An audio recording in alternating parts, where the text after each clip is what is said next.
ବର୍ତ୍ତମାନ ଅଙ୍ଗନବାଡ଼ି କର୍ମୀଙ୍କ ପାଇଁ ଆସିଲା ଆଉ ଏକ ବଡ଼ ଖବର। 8 ଦଫା ଦାବି ପୂରଣ ନେଇ ଅଙ୍ଗନବାଡ଼ି କର୍ମୀମାନେ ଲୋୟର ପିଏମ୍ଜିରେ ଆନ୍ଦୋଳନ କରୁଛନ୍ତି। ଭାରତୀୟ ମଜଦୁର ସଂଘ ଦ୍ୱାରା ପରିଚାଳିତ all Odisha anganwadi ladies workers association ତରଫରୁ ବିଭିନ୍ନ ଦାବି ନେଇ ଅଙ୍ଗନବାଡ଼ି କର୍ମୀମାନେ ଆନ୍ଦୋଳନକୁ ଓହ୍ଲାଇଛନ୍ତି। ହଜାର ହଜାର ସଂଖ୍ୟାରେ ଅଙ୍ଗନବାଡ଼ି କର୍ମୀ ଏବଂ ସହାୟିକାମାନେ ଆନ୍ଦୋଳନ କରୁଛନ୍ତି।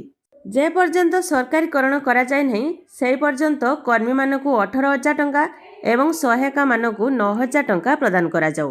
ନିର୍ବାଚନୀ ଇସ୍ତାହାରରେ ଘୋଷଣା କରାଯାଇଥିବା ପ୍ରତିଶ୍ରୁତି ଅନୁଯାୟୀ କର୍ମୀମାନଙ୍କୁ 3,000 ଏବଂ ସହାୟିକାମାନଙ୍କୁ 2,000 ଟଙ୍କା ବର୍ଦ୍ଧିତ ଦରମା।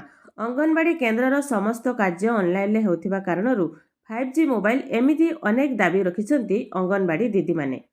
ତ ଆଜିର ଏହି ଭିକ ପରେ ସଂଘର ସଭାନେତ୍ରୀ ସୁମିତ୍ରା ମହାପାତ୍ର, ଗଣେଶ ମିଶ୍ର, ଅଞ୍ଜଳି ପଟେଲ, ବାଦଲ କୁମାର ମହାରଣା, ପ୍ରତିଭା ମଞ୍ଜରୀ ଦତ୍ତ, କୁଞ୍ଜଲତା ଦାସଙ୍କ ସମେତ ବହୁ ସଂଖ୍ୟାରେ ଅଙ୍ଗନବାଡ଼ି କର୍ମୀ ଏବଂ ସହାୟିକାମାନେ ଯୋଗ ଦେଇଛନ୍ତି।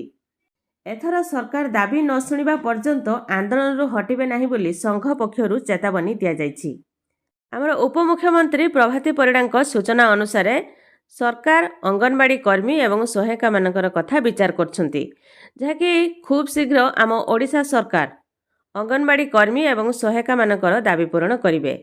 ପଶ୍ଚିମ ଓଡ଼ିଶା ଅଙ୍ଗନବାଡ଼ି କର୍ମୀ ଏବଂ ସହାୟିକା ସଂଘ ମଧ୍ୟ ବରଗଡ଼ ଜିଲ୍ଲାପାଳଙ୍କ କାର୍ଯ୍ୟାଳୟ ସମ୍ମୁଖରେ ବିଶାଳ ବିକ୍ଷୋଭ ପ୍ରଦର୍ଶନ କରିଛନ୍ତି। ବିଭିନ୍ନ ଦାବି ନେଇ ବିକ୍ଷୋଭ ପ୍ରଦର୍ଶନ କରିଛନ୍ତି। ସେଗୁଡ଼ିକ ହେଉଛି ବଜାର ଦର ଅନୁସାରେ ଅଣ୍ଡା ଦର ବୃଦ୍ଧି କରିବା, ଆଇନକୁ କାର୍ଯ୍ୟକାରୀ କରି ସମାନ କାମକୁ ସମାନ ଦରମା, ଶ୍ରମିକଙ୍କ ମାନ୍ୟତା, ସାମାଜିକ ନିରାପତ୍ତା ଯୋଜନାରେ ସାମିଲ, ଭାରତୀୟ ଜାତୀୟ ସମ୍ମିଳନୀରେ ହୋଇଥିବା ନିଷ୍ପତ୍ତି ଅନୁସାରେ 26,000 ଟଙ୍କା ପ୍ରଦାନ କରାଯିବା ଦାବି ରଖିଛନ୍ତି। ସେହିପରି 100% ପଦୋନ୍ନତି ଦେବା, ଅତିରିକ୍ତ କାର୍ଯ୍ୟ ସବୁ ବନ୍ଦ କରାଯାଇ କେବଳ ICDS କାମକୁ ଅଗ୍ରାଧିକାର ଦିଆଯିବା, ଗାଁ କଲ୍ୟାଣ ସମିତିରୁ କର୍ମୀକୁ ବାଦ୍ ଦେବା ପ୍ରଭୃତି ଦାବି କରିଛନ୍ତି। ତେବେ ଏହିସବୁ ସମସ୍ୟାର ସମାଧାନ କରାନଗଲେ ବ୍ୟାପକ ଆନ୍ଦୋଳନ କରାଯିବ ବୋଲି ଅଙ୍ଗନବାଡ଼ି କର୍ମୀ ଏବଂ ସହାୟିକାମାନେ ଚେତାବନୀ ଦେଇଛନ୍ତି। ବିଭିନ୍ନ ଦାବି ନେଇ ଜିଲ୍ଲାପାଳଙ୍କ କାର୍ଯ୍ୟାଳୟ ଘେରିଛନ୍ତି ଅଙ୍ଗନବାଡ଼ି କର୍ମୀ ଏବଂ ସହାୟିକାମାନେ।